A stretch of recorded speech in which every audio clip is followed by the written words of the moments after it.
la explicación de por qué algo es amarillo, por qué algo es rojo y por qué algo es verde, fue incluida en la propia ley. Y eso está bueno, porque te da, de alguna manera, te muestra que fueron decisiones técnicas y no caprichosas, que no es que un día se levantó el que estaba haciendo el mapa y dijo, acá te pongo amarillo, acá te pongo rojo, o sea. Y el propio, el anexo propio de la ley, que es el que cuenta estos criterios, en el criterio 4 habla ya mismo del crecimiento que hay que tener en cuenta, que el verde irá al crecimiento urbano de alto impacto y los loteos preexistentes.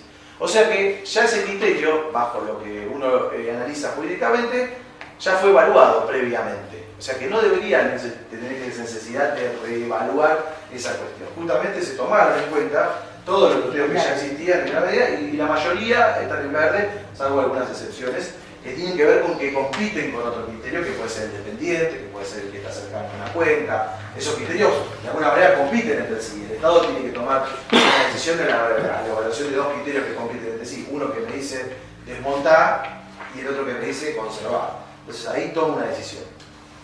Entonces en ese punto estos criterios fueron evaluados y no necesariamente, digamos, no haría falta, no abriría la puerta a esto a reevaluar en función de esta supuesta necesidad de desarrollo urbanístico, que por otra parte el ordenamiento de la Angostura no es un ordenamiento que dejó el 95% de los bosques en rojo, y no, tiene la más de la mitad del ejido, o parte de la mitad del ejido en verde, o sea que tiene un montón de espacio. Sin construir. Y sin construir, por eso tiene espacio para avanzar, ¿no? Es que eso sería la primera cosa a desmentir.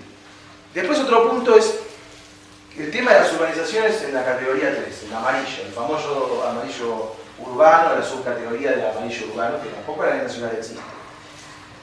Acá lo primero que hay que decir es que la ley provincial, en concordancia con la ley nacional, establece claramente que en el área del rojo y en el amarillo no se podrán realizar cambios de uso del suelo y del monte. Eso es igual en la ley provincial que en la ley nacional. El rojo y amarillo no se podrán hacer cambios de uso del suelo o del monte, que para el caso es un sinónimo.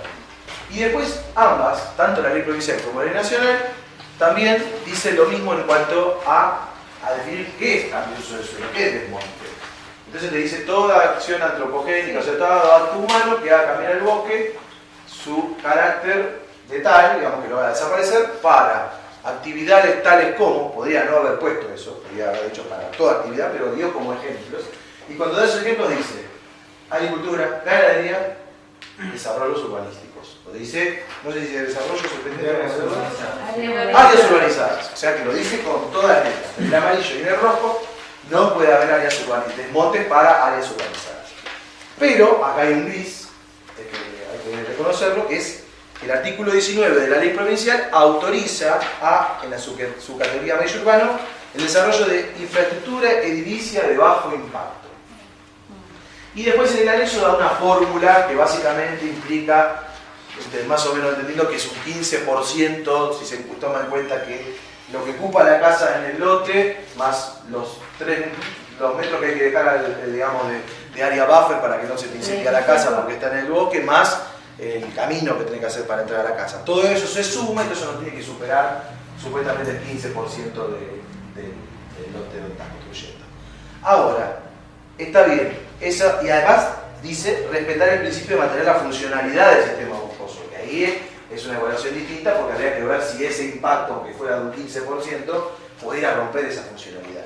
Pero entonces esto implicaría que, hablando en criollo, se puede construir en el área amarilla, pero esa construcción individual, si al lado hace lo mismo otro, al lado hace lo mismo el otro, y al lado hace lo mismo el otro, ya pasa a ser un desarrollo urbanístico, con lo cual está violando el otro principio.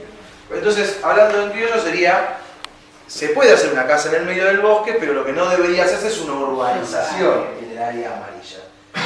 Alguien puede comprar un lote en ese lugar y hacer una casa con todos esos parámetros, pero no implicaría que tendría que hacer un loteo de 1000 metros uno del lado del otro. O sea, lo que planteaba hacer Roballo y Dico como urbanizaciones en esa zona son violatorias de la ley, porque están hablando de ya un desarrollo urbanístico. Un loteo implica fragmentar el bosque de una manera... El primer punto es que la ley plantea que si aparece información más precisa, digamos, mediante una resolución ministerial se puede recategorizar. Lo primero que hay que decir es que la ley es una ley de bosques. Entonces, si bien hay una escala en la que se hace que puede ser grande, que puede haber significado que haya zonas a donde se haya marcado como bosque el rojo, el amarillo, el verde, y no haya bosque, eso de verdad en la práctica debe ser recategorizado. Y eso es cierto, porque si la ley, cuando arrancás vos, la ley dice que el objeto de la ley te explica qué es bosque, y lo que no entra en el objeto de la ley no le entra a la ley. Entonces, si vos hoy tenés, por el trazo grueso de la zonificación, que no tiene una escala muy chica, o por algún error en la cartografía, que se pensaron que había bosque ahí y no hay bosque, no debería entrar en la ley, por lo cual eso debería haber sido clasificado en blanco.